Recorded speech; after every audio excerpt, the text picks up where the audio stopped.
Oh,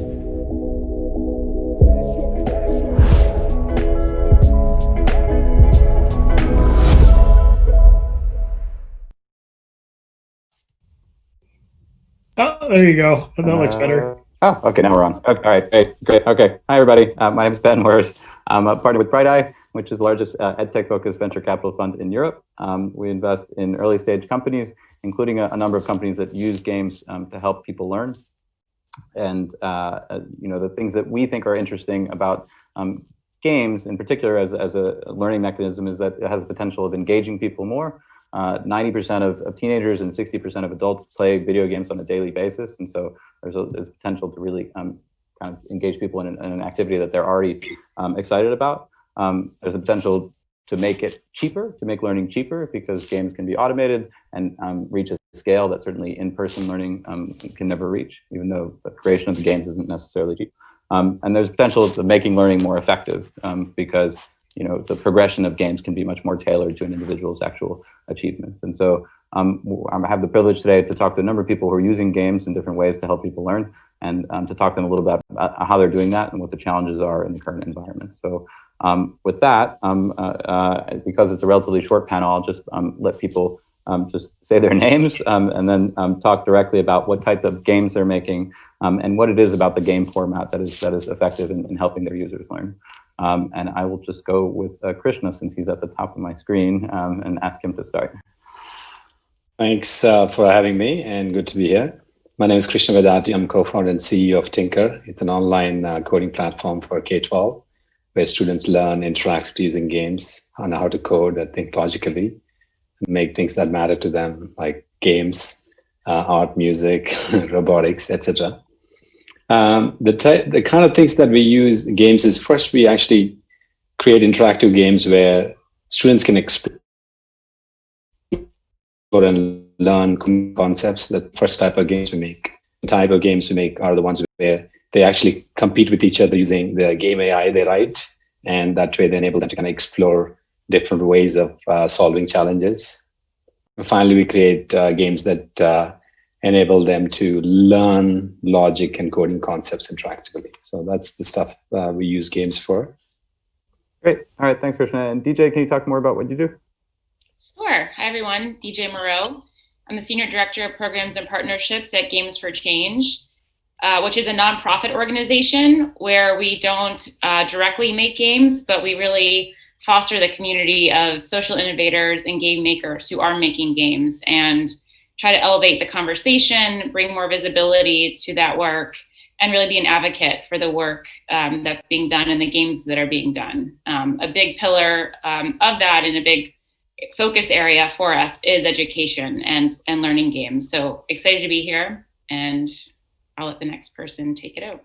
Okay, great. Lynn, go ahead. Sure, thanks, Ben. My name is Lynn Fellin. I'm a physician researcher at the Yale School of Medicine and the founding director of the Play to Prevent Lab at the Yale Center for Health and Learning Games. So over the past 11 years, we've been focusing on developing, evaluating, and implementing games, video game interventions, primarily for adolescents, focusing on an array of health outcomes, such as smoking prevention, HIV risk, now opioid use prevention, but really going through the route of social and emotional learning and character development to really help kids make better decisions in their life. So it's learning, it's games, and as you said, Ben, upwards of 90% of kids play games. So our idea is just give them something healthy through a game, and then it ends up being a win-win. So that's what we do. All right, no, that's, we'll dive into that in a bit, hopefully. But Alex, go ahead and tell us more about Prodigy. Sure. So Alex Peters, co-founder, co-CEO at Prodigy Education. We built this math platform, one kind of flagship game. And really what it is, it's kind of like Harry Potter meets Pokemon and aspires to be a World of Warcraft. And kind of the general idea is we're building this living, breathing world where students can learn math alongside their classmates and other people around the world. One of the things that we really focus on is student engagement and intense student engagement. We've really tried to go into game-based learning rather than gamification. And focus is always on making sure that not only are students learning things, but they're learning topics in a way that teachers can understand and then use to guide their own instruction, which is a difficult balancing act to do. Okay, I'm just going to ask one follow-up question on that. What do you mean by game-based learning versus gamification? Sure. So it probably just number of things that you end up pulling in. So a lot of gamification limits itself more to badges, leaderboards, and kind of surface level intervention. With something like game-based learning, in our case, your character levels up. That actually matters to the story. There are enemies, there are pets you collect. There's a more depth to the game content itself. Would be how I would kind of separate the two. Okay, cool. All right, Matt, if you want to tell us a little bit more about Capiche and how you guys use games to help people learn, that'd be great. Yeah, hi. So I'm Matthew. I'm the co-founder and CPO of Capiche. And so Capiche is an AI-based language learning service for companies. So we use a form of AI that we've developed to create completely tailored language courses for a company's employees. So essentially, each company gets language courses which are tailored just for them and for their needs. I previously worked in video game development for a number of years. I worked on the Donkey Kong series for Nintendo and later for Microsoft. So huge gaming advocate in general. And within Capiche, we're teaching languages. Languages are really hard to learn. It takes a lot of time. Got to repeat things often. And so, of course, using gamification, throughout is incredibly important in order to develop the engagement needed to kind of get people through it. And I guess secondly, it's learning a language is all about confidence. And I think perhaps, gaming, game design, gamification together is perhaps like the perfect vehicle for gaining confidence, for removing the fear of failure, for creating a safe space where people can practice, at home on their own, and ultimately, creating greater confidence for people. So for those reasons, we're super passionate about the topic. Great. Okay. And in the spirit of disclosure, I should disclose that as an investor, we've invested in Capiche. So I give him totally softball questions. Actually, I give everybody the same questions. But no, just to kind of keep the conversation going, I'll follow up with you, Matthew. If you could talk a little bit about how or whether COVID has changed what you guys are doing at all, and whether the appetite for the businesses that you're talking to has changed in the last couple of months. Yeah, absolutely. So as I mentioned, we're primarily a B2B company, and what we found, after the kind of the dust had settled, if you like, within COVID, was one of the areas that we can actually massively help, and we are now working towards is companies have been really struggling with how to actually train their employees. So normally they'd send them off to, for example, a training seminar, or they'd bring in a language teacher in, or they need to learn something about health and safety, and so they go to some particular thing, and they can't obviously do that very easily nowadays, typically speaking. So we've been talking to our customers to try, and we've kind of gathered this, and then through a dialogue with them, we've created something which we call scenarios, which is essentially a super kind of cute gamified chunk, if you like, snippet of their work life. So maybe it's like a health and safety task or something, or it's dealing with a customer in a certain way. It's things that they would normally learn in a seminar, but we've actually built little scenarios within the app where they can practice like conversational dialogue about these areas, which again is tailored to each particular company. And so that came directly out of just trying to figure out the world's massively changed. How can we help in some way? And so that's kind of, I guess, been our main shift, if you like, based on COVID. That's interesting. Okay, so you've changed to some degree the format of the games themselves, which is interesting. Alex, now I'm just going to go back up the other way, I guess. Alex, you want to talk a little bit about whether consumer behavior for you, or what kind of changes you've seen in consumer behavior? Sure. So our product, just a little bit more, we are primarily adopted in the classroom initially. Okay. So as schools were closed, we were very interested to see kind of whether or not teachers would continue using us as more like a homework use case. We did see that. We had kind of record teacher engagement, and that's partially because it allowed teachers to monitor students at home. But really, some of the major things that we had to do, one, we needed to come out with a lot more content for kids, because now they were at home and we were an educational product that was easier for parents to use because that engagement was kind of baked in. Yeah. And so they used it a lot, and they burned through a lot of our game content very, very quickly. So we had to do some work around that, which was great. And we've had a much larger shift towards parents, because teachers typically would introduce it and then students would go home, and that's how parents would find out about Prodigy. We wanted to kind of skip all of those middle steps because they didn't exist anymore, and go directly to parents and make sure that they understand or understood that we might be able to help. Got it. And has the growth curve shifted or changed a lot for you guys, or in the last couple of months, or I mean, not particularly? I know it has. Yeah, it was kind of an overnight thing, and it's been sustained, which has been great for the business and has allowed us to keep reinvesting. Cool, that's great. Lynn, I mean, particularly because a lot of the games that you build touch on health issues, I would love to hear more about kind of what you've seen. Yeah, so I think, I mean, I can echo what everyone has said in terms of at least one of the silver linings of COVID. We saw a dramatic uptick in interest in our games. I mean, in part from ed tech organizations that were really rallying to just get content to kids at home and to teachers and to parents. And then also directly from teachers and schools and youth programs, as well as kids. And so, I think that we felt that we've been able to provide that to, as far as other educational content for kids who are at school, and certainly it has led us a number of times now to think about the next game being somehow a COVID, education or behavioral change game. So that seems right for the taking. But yeah, it's really been a dramatic increase in terms of the interest of, in ed tech and in health related games. Yeah, that makes sense. Can I just ask one, I guess you don't have the COVID sort of game out yet, but for other kind of health behaviors, does it actually work? I mean, do you see kids' behavior changing, and how long does it take? So, yeah, I mean, a major part of the work that we do is that we publish, we do randomized control trials, which are the gold standard, and we publish. So, yeah, so we have followed kids up to 2 years and have been able to demonstrate impact. So, and this is typically, our games are anywhere between 6 to 12 hours of gameplay. So it's a considerable exposure, but, akin with what, other interventions really require to make change.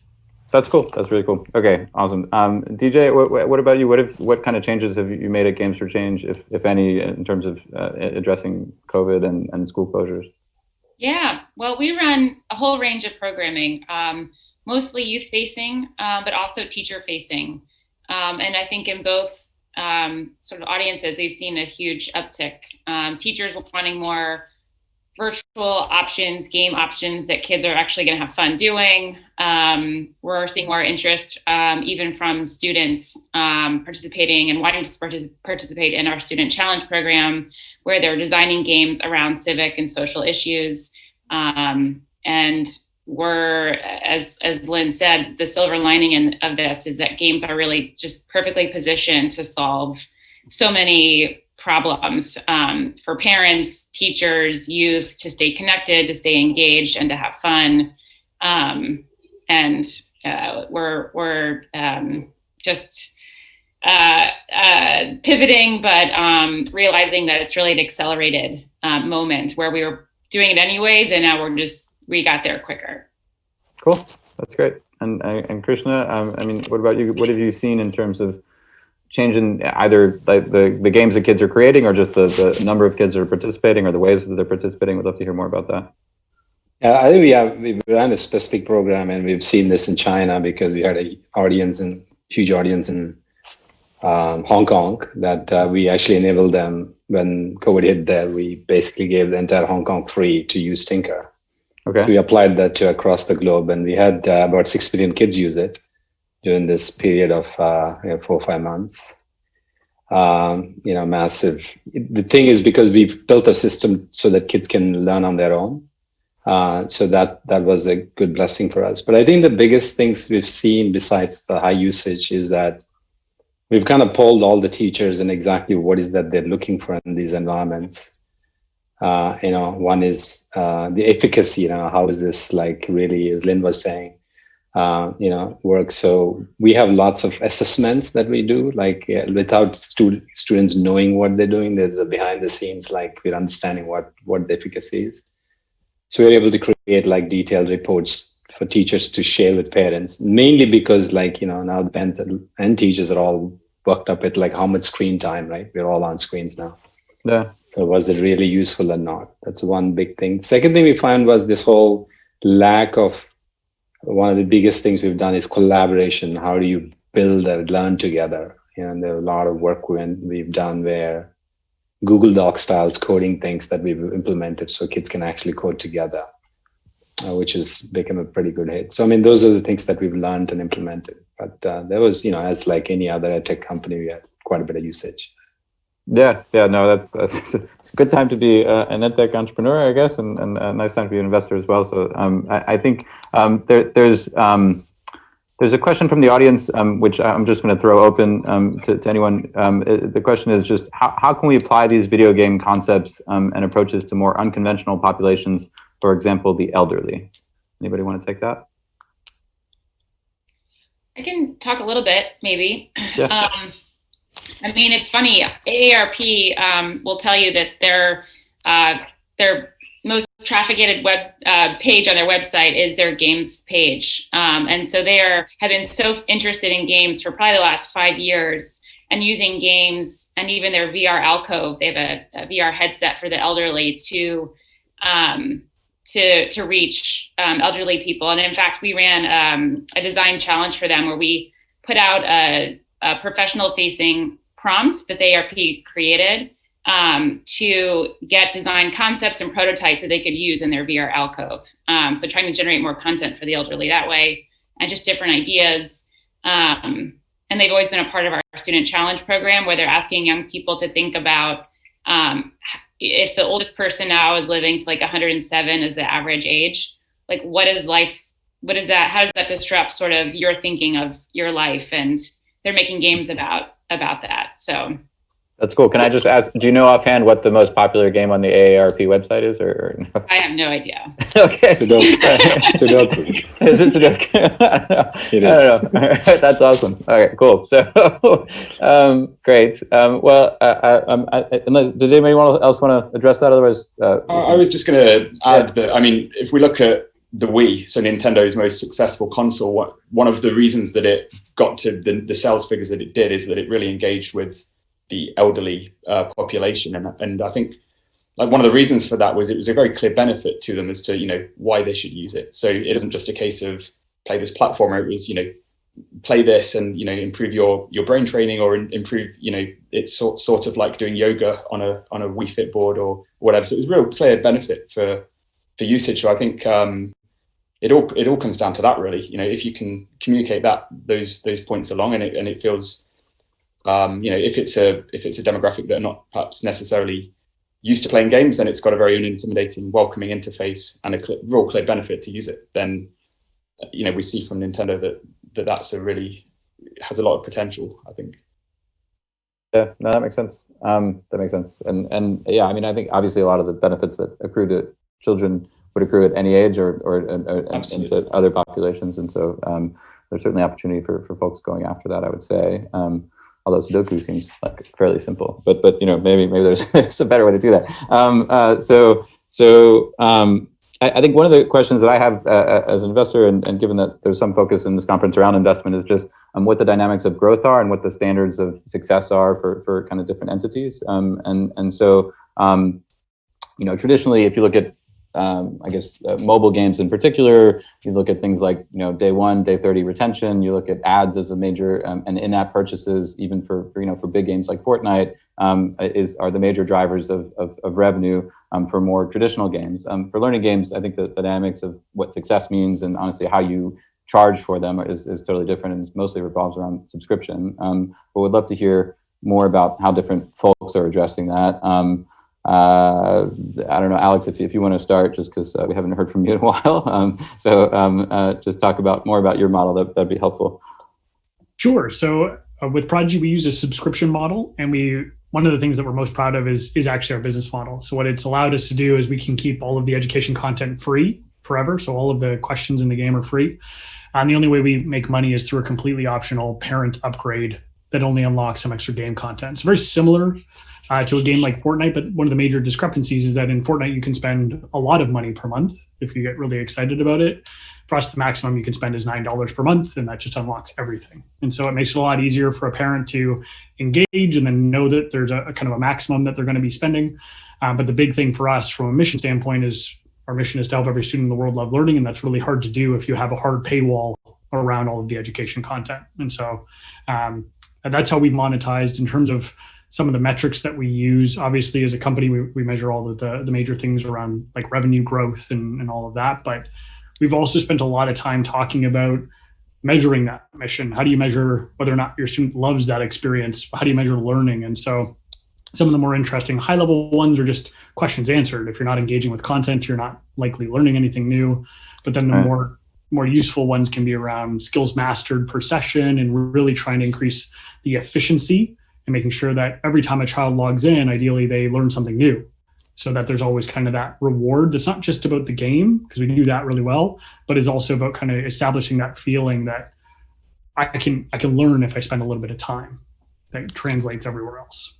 Yeah, that makes sense. And I think as you get more nuanced, it probably becomes more relevant for you, but maybe less applicable for other folks. So there's that balance to strike. But how about you, Krishna? What do you guys look at? I mean, first of all, what's the business model, and then what do you guys look at in terms of key metrics? We have a freemium model. Anybody can join Tinker for free, whether a school or a student at home. And our number one criteria is like, how does the journey from a student start from not knowing anything to making something?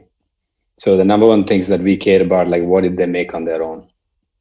Like, you know, and come from there, come back to and say, how did they learn that? How to make it? And how can we prove that? And exactly what that making means, like to a parent. Like, for example, we could, have a concise report to a parent or a teacher saying, this is exactly what the students have learned in the last 30 days and how this is how they learned it, from creations to exploration. And their interests belong this way. I mean, they're more game makers, they're all more art, they're into so kind of categorizing it, making sense is what obviously we measure session times and, and activity and all that stuff. But I think ultimately, it's like, your children are in karate level 3, how do you prove you're a level 3, right? So this things like that. So those are the questions we ask. And that kind of helps because and kind of make sense of it. Our teachers can make sense of what that means. Okay, that makes sense. Matt, I'm going to ask you the same question, and then I'm going to turn to the folks who are working for nonprofits to get their take. But there's also an additional question for you, Matt, which is: Do your learners record themselves speaking within the game environment, or is there an instructor that evaluates oral proficiency? And so you could address both, kind of how you guys think about what your business model is, how you think about growth, and then a little bit more specifics about what's actually happening in the game environment. Absolutely. So so we're as I said, a B2B like site license approach. So it's a company purchases a site license, and then it's open for all of their employees within that particular site. So therefore, it's a SaaS model essentially. And so for those reasons, all of the normal stat metrics that's been mentioned earlier from the other answers are incredibly relevant and things that we really look at. But there are perhaps two other metrics, which one's like slightly subtle and the other one's quite much bigger. So the first one, we've noticed, which is something which we now pay a lot of attention to, the average time of day for which a user uses Capiche. And we've found that, bear in mind, we're a B2B company, so everyone that's using Capiche is using it because their employers ask them to use it, because it's for their work. And we found that actually, as we've kind of improved with the the immersive gamified approach, that the average time of day that they use it has increased, and now it's it's between 7 and 8 p.m. in the evening. So in other words, they're using it in their spare time, even though it's a work-based thing, which is then freeing up their work days. And for us, that's a huge indicator of future success, because they are so motivated that they're actually taking it out. And then just super briefly, the second being, so one of the other areas alongside of companies that we serve is helping migrants and refugees into the world of work. And one of the a much more profound metric there is quite simply the number of users that begin a Capiche course on a particular subject that then end up getting into the world of work in that area. And obviously for us, that's the best metric, if you like, because it's incredibly motivating. It feels really awesome that can be a thing. So yeah, I guess the first one being quite subtle, and then the second one being a little bit more profound.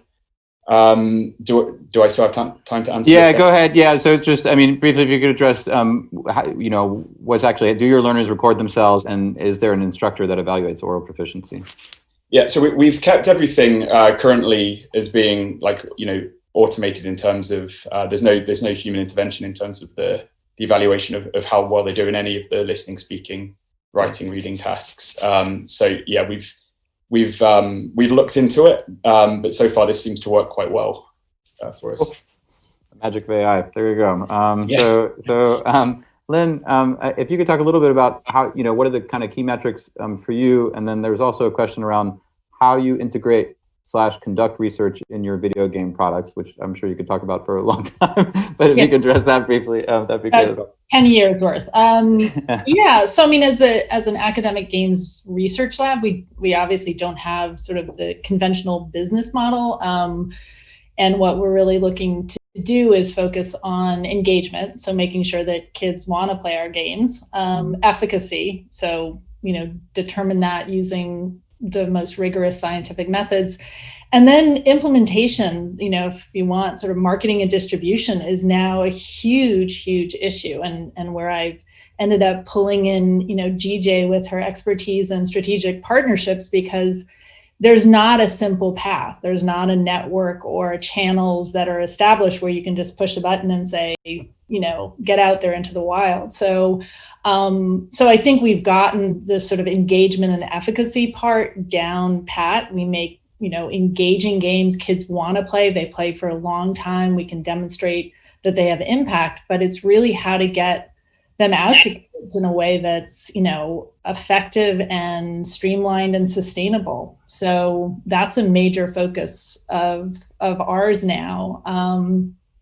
To the question about integrating into our research into, restate that question a little bit. The question, it was fairly general, but it's just how do you integrate / conduct research in your video game products? I mean, I don't know how you're going to answer that, but yeah. In fact, I mean, what we do is we go into schools, school-based health centers. We actually take everything to kids into the settings where they are. So we don't pull kids into a lab at Yale. We really go out into the community, and my team has become expert at developing these very solid relationships with these partners.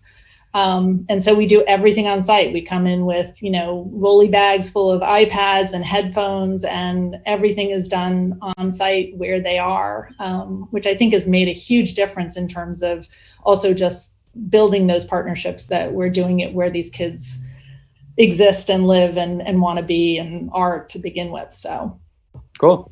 Yeah. Great. And DJ, sorry it takes so long to get back to you, but I mean, if you could talk more about kind of how you think about success. I mean, I guess it probably dovetails a lot with what Lynn just said, but would love to hear more about how you're doing that and how you think about this issue of funding and getting, making the games, getting the funding the games need to pay for themselves to kind of fund distribution. Yeah, that's a hard one. But, at the heart of Games for Change, we're all about the freemium model as well, so that every person can, have access, hopefully, to a game. So whether it's on mobile, we like to sort of not leave anyone behind and find other creative ways to find revenue streams to offset those costs, or just other ways to tackle it. And it's not, I mean, I've been doing this for like 10 years and I haven't really seen actually a lot of like great examples to really talk about, because it's really hard to sell to schools, at least in the US. Other countries, I think, have an easier time. So often I think it's probably easier to start in other countries, or to look at policy solutions, because it takes it's like one school at a time, I guess, sometimes to try to do it. And again, I guess I'm talking from a US perspective more so, but that's where I've mostly focused. Okay. All right, so there's a lot of questions that have been piling up and I've been ignoring, but I'm trying to integrate as many of them as possible. There's actually a couple of questions that talk about how do you balance games for learning as opposed to games for motivation. And there's another question about, kind of gamification or game versus game-based learning. So I think it's the same questions. It says, oftentimes I see games that follow the form, quote, get these questions correct, and then you can play a game, as opposed to incorporating learning into the game. And so we'd love to just hear people's thoughts about that. Anybody wants to start? I can take a quick stab at it. Yep. For example, one example we've done is with Minecraft.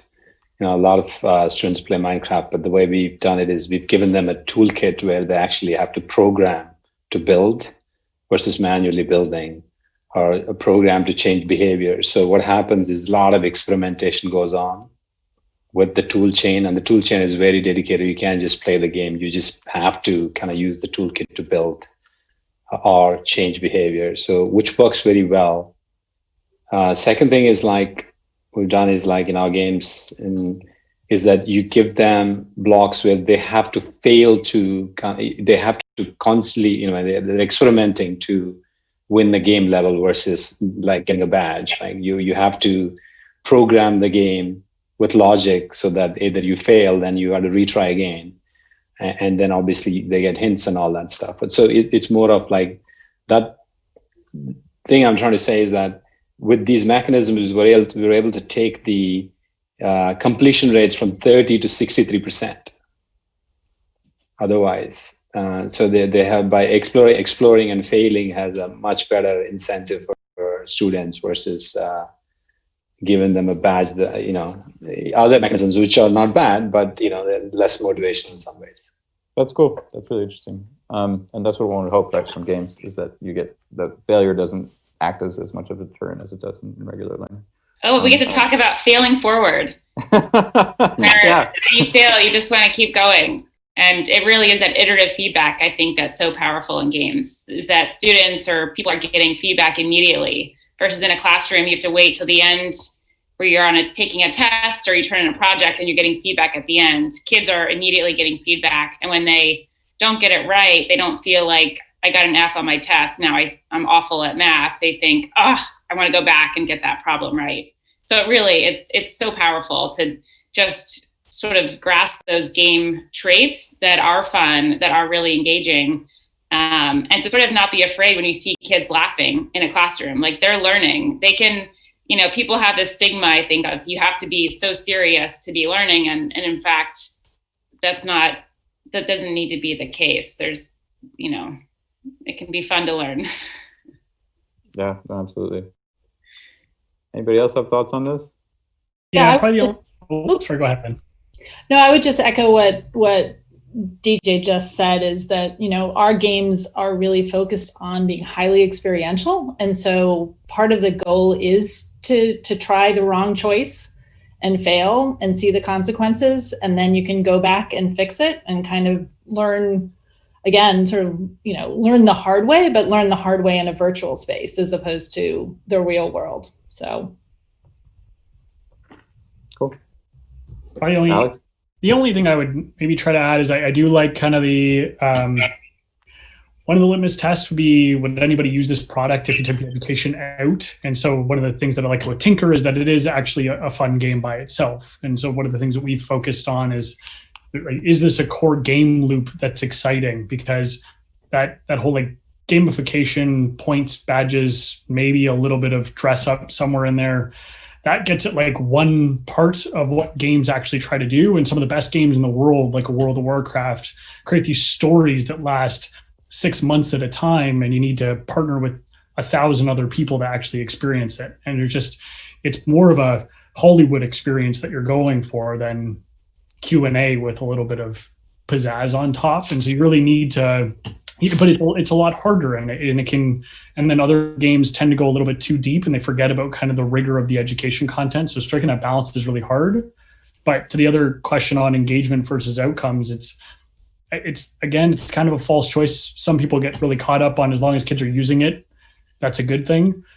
It's a gateway into driving outcomes. You can't drive an outcome if nobody's paying attention. And any teacher that's a really, really good teacher starts with making sure that their students are excited about the content. They have different mechanisms for doing that, and games don't necessarily follow that all the exact same way, but it starts with with attention, you have the ability to intervene and you have the ability to drive some type of learning. So one precedes the other, but doesn't replace it.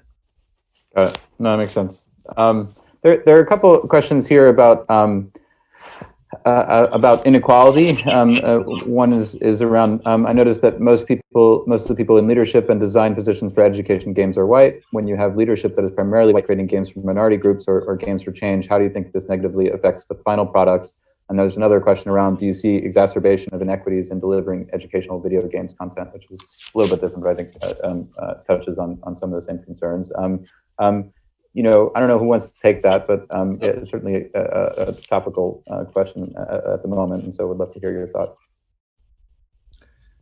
It's, I guess, kind of related to that. So something that we've worked incredibly hard on over the past year is, we have, like, internally, we have this this rule, like the answer is always yes. So let's say someone's learning English, no matter what their mother tongue is, that we will always incorporate that into the app so that they're learning from. So we have, for instance, support for, we have many users from Tigrinya who are, refugees and they can only speak Tigrinian, which even the iPhone doesn't have support for. And so we've put in a hell of a lot of effort for, whatever the background of the mother tongue is, they all have a, equal experience within the app and an equal opportunity to learn. And I think that's a really important thing. And, we see that in terms of our user satisfaction, that's really appreciated, that we figured out by now how to get all of these, every single language from all corners of the world. So I guess it's kind of related to that question. Yeah, and I think to that, probably the one way to think about it is more about which you're kind of on the user research side of it. As long as you're deeply caring about all of your users, you can slowly start to peel the onion. If you keep Absolutely. Working in aggregates, you do have a tendency to just create products that work for the majority that was probably already okay to begin with. You do need to augment that. So set up an EDI committee that has a direct line into the executive team and help set what we do on a quarter by quarter basis. That's not enough. It does need to kind of go throughout the entire organization. So talent acquisition has changed to help make sure that we are getting the right candidates potentially in the top of the funnel. Not an easy challenge, but it does, if you start with the intense desire to make sure that you're actually driving change, you can, again, keep taking on very specific use cases that help a small population learn something new.